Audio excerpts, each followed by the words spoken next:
অনেক দিন ভাবছি যে মাদের গায়ে ময়লা পড়েছে, একটু পরিষ্কার করে দিই। এই চাদরগুলো খুলে মার গায়ে পরিষ্কার করে দিচ্ছি। আর ধুলোবালি আছে তো, আমাদের এখানে বালি জায়গা তো, প্রচণ্ড ধুলো ধুলো ওড়ে তো, গরমকালে তো বিশাল ধুলো ওঠে।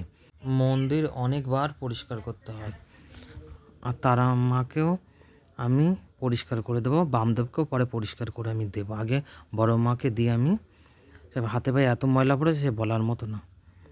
দুই মা ছিল তো, মনসা মার কালী মা ছিল তো, তখন তখন সকল সময় পরিষ্কার করে রাখতাম। আর এখন তো অনেক মা হয়ে গেছে, কি করবে, এখন তো করতে তো হবে। যতটা পারি ততটা করছি।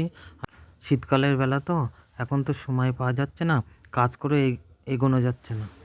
দেখো, আমার বাড়ি সব সময় ভক্তরা আসে, আমি তো সময় পাই না।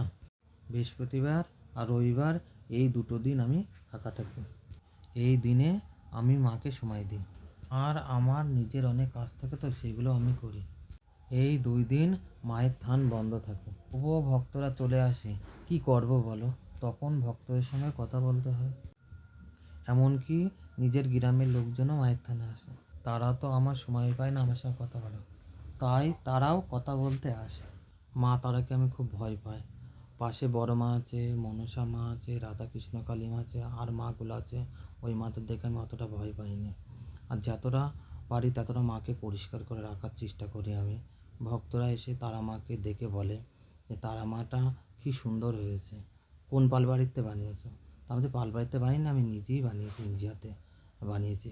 বামদেব আর তারা মাকে নিজে হাতে বানানো হয়েছে।